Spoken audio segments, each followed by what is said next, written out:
detalhe disso, Josias, é que o Flávio Bolsonaro vai para essa reunião de emergência do PL depois de se encontrar com o pai. Teoricamente, Bolsonaro está incomunicável, né? Ele não está sabendo das tretas que estão acontecendo. Ninguém foi visitar ele de ontem para hoje. Pelo menos os advogados foram. Mas ele tá vendo TV, né? Ah, ele está vendo TV. TV aberta. Mas ele não falou com as pessoas.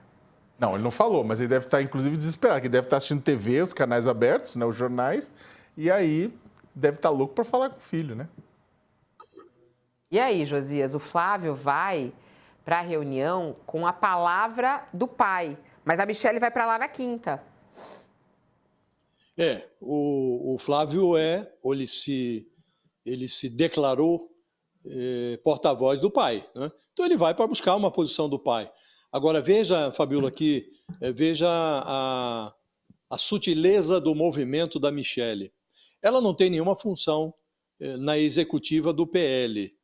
Ela não tem cargo executivo, não tem assento na comissão executiva do partido, tem um cargo honorífico, preside o PL Mulher.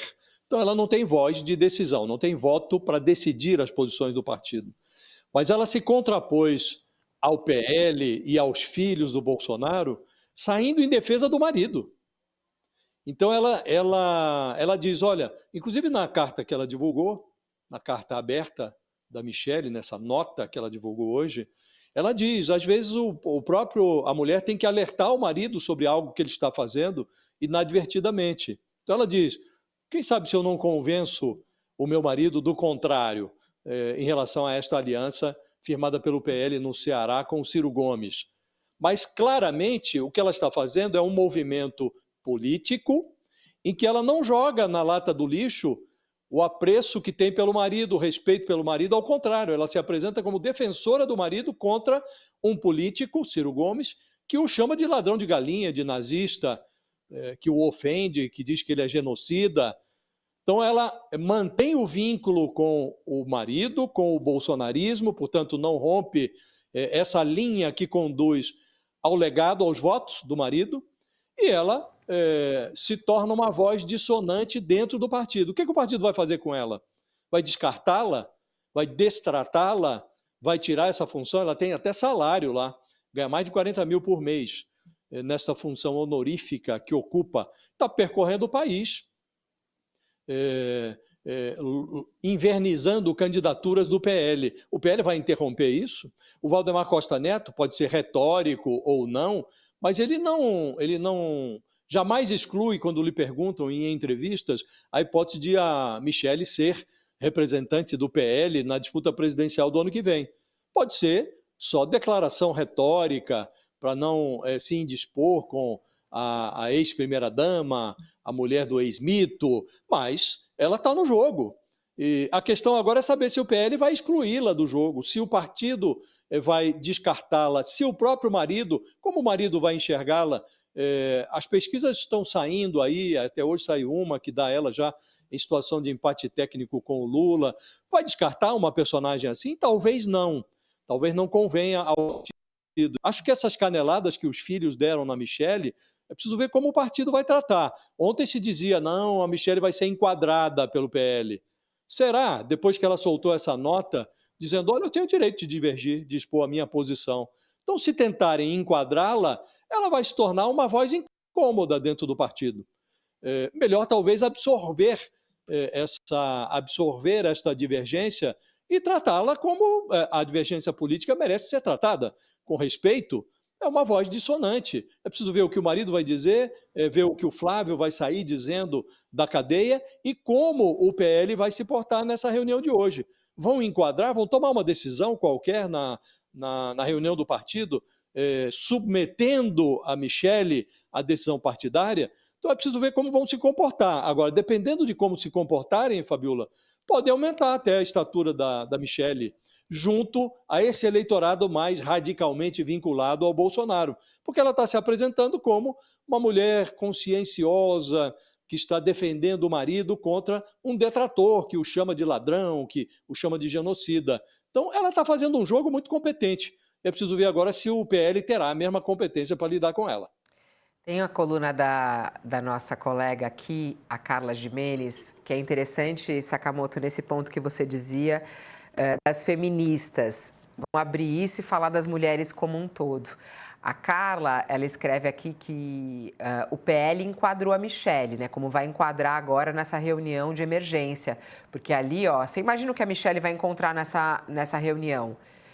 O Valdemar, Flávio e o Rogério Marinho, né? Ela vai ter que encarar os três, diante da fala dela lá no Ceará. E aí a Carla Gimenez diz que ela tem um trunfo sobre esses enteados, que é o voto feminino, o apoio das mulheres. Sim, pelo menos das mulheres dentro do bolsonarismo, né? Até porque depois o voto você vai ter o voto da sociedade de uma maneira geral, né? Ele se estratifica de outras formas, né? Agora, dentro do bolsonarismo não tem dúvida nenhuma, né? Até porque a Michelle, ela se coloca desde o começo da sua trajetória política, né? Como uma pessoa que está ao lado do marido, tentando trazer paz, tentando trazer calma, tentando trazer sensatez ao Bolsonaro. Isso, várias vezes, ela colocou ao longo da trajetória dela. Né? E ela se coloca, né? Em nenhum momento ela se colocou como uma... Ela se coloca dentro da imagem da personagem, da mulher conservadora, religiosa, no seu papel, né? E isso, é claro, na verdade, traz voto, não tenha dúvida nenhuma, né? Com um monte com uma parte significativa do eleitorado de direita, de mulheres de direita, né? Inclusive dentro de um eleitorado que vê o seu papel como exatamente o mesmo papel que a Michelle, de tentar suavizar a posição, né, muitas vezes, do seu parceiro, do seu aliado. Soma-se a isso também um outro público importante, né, o público evangélico, né, que a Michelle, ela é uma expoente, né, da política desse grupo evangélico, né, há outros, mas ela vocaliza bastante. E, é claro, um grupo evangélico, não estou querendo, quando você fala evangélico, parece que evangélicos e católicos são grupos bastante heterogêneos, né? Não é o evangélico como tal. Você tem correntes, você tem grupos, você tem posições, evangélicos mais conservadores, evangélicos mais progressistas, mas ela vocaliza uma parte considerável desse grupo. E aí ela tem algo que os irmãos não têm. Né? Os irmãos têm em que sentido? E aí acho que é essa tríade, né? O Flávio Bolsonaro tem a articulação política, ele é o mais político dos filhos. O Eduardo Bolsonaro tem essa dimensão da articulação internacional, principalmente com os grupos de extrema-direita fora do Brasil. E o Carlos Bolsonaro tem uma estrutura de comunicação que ainda é ativa e ainda é importante dentro do bolsonarismo, que sempre comandou, inclusive, as redes sociais do pai. Agora elas não podem postar nada em nome das redes sociais do pai, mas há uma série de outras redes e grupos que são paralelos que ele também toca. Então, você tem esses três elementos de um lado, do outro lado, essa presença dela, do público feminino da direita, da extrema-direita, e mais dos grupos religiosos também da direita e extrema-direita. É uma boa briga, Fabiola. É uma boa briga. Não, é muito interessante a análise da Carla Gimenez, estava lendo a coluna dela aqui, e ela falando sobre a Michelle, como você estava falando, né, Josias? Ela se apresentando aí, ela mostra um pouco mais de maturidade. Ela, durante as eleições municipais, ela rodou o Brasil, fez cursos, deu cursos e falou justamente sobre o público feminino, chamou o público feminino, falou sobre a importância de aumentar a presença das mulheres no partido, vem desenvolvendo uma musculatura política maior para justamente que ela quer concorrer ao Senado, pelo menos é o que diz aqui a coluna também da Carla. E fala que ela tem essa situação, né? Ela é muito boa de fala, de palanque, até por esse tom que ela tem também evangélico. É uma mulher que eles falam, nossa, é uma mulher bonita, de presença, pautas voltadas à família, conservadora, rejeita temas progressistas. Você acha que esse episódio, Josias, lança ela aí para 2026? E para o quê? Segura aí que a gente vai para o intervalo. Objetivo dela, Ô, né? Josias, segura aí que a gente vai fazer esse teu comentário no nosso YouTube. Para quem está conosco na TV, o intervalo, e a gente vai para o YouTube. Vai lá, Josias. O objetivo da Michelle é esse, é fazer política, né? e tinham colocado para ela um teto, que era uma vaga de senadora pelo Distrito Federal. Facilmente ela obteria essa vaga, porque na campanha passada ela tirou do nada a Damares Alves, que era uma candidata vista como sem chances em Brasília, e ela foi aos palanques da Damares, fez campanha para a Damares e conseguiu eleger a Damares senadora. A própria Damares atribui a vitória dela a essa vaga no Senado a Michele. Então, ela não teria dificuldades de se eleger, presumivelmente, senadora no Distrito Federal. Mas ela aparentemente quer mais. E está fazendo um movimento neste sentido. Se ela terá êxito ou não, o tempo vai dizer. Mas o partido, os aliados, os colegas de legenda, todos vão ter que lidar com a personagem. Porque ela agora tomou gosto. Na eleição de 2018, quando o Bolsonaro prevaleceu sobre o Haddad, virou presidente da República, insistiram com a Michele para ela fazer campanha, para ela entrar na campanha, para trazer o eleitorado evangélico. Em 2022, a mesma coisa, praticamente empurraram a Michele para os palanques do Bolsonaro, porque o Valdemar dizia muito isso, a Michele suavizava a imagem tosca do Bolsonaro. Então ela participou da campanha, ela fez construiu uma imagem e ela se define sempre, até hoje ela faz isso, ela se define como uma ajudadora do marido. Cita trechos bíblicos e diz que a mulher tem que ser submissa ao marido, mas é uma submissão, na expressão dela, uma submissão saudável, uma mulher ajudadora do esposo, que aí cita lá há trechos bíblicos que dizem que o marido deve amar as suas esposas assim como Deus ama os seres humanos. Então ela considera muito que a mulher tem um papel muito importante e relevante. E ela se contrapõe claramente ao feminismo. Ela diz, não precisamos ser feministas, temos que ser femininas. E aí conclama as mulheres a participarem da política. E ela agora está colocando as digitais dela em várias candidaturas, ao Senado, inclusive, de candidaturas mulheres do PL. Então, desprezá-la não vai ser simples para o PL.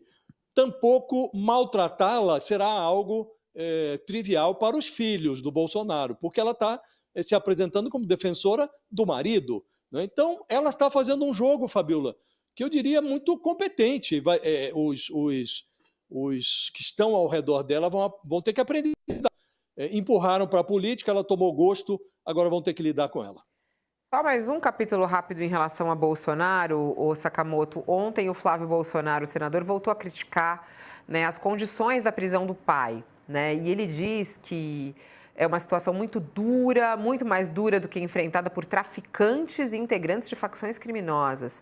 Disse que só está autorizado a visitar o pai uma vez por semana, no máximo 30 minutos. Criticou, mais uma vez, o caso lá da tornozeleira. Enfim, está falando que o pai está com muita dor. E disse da situação...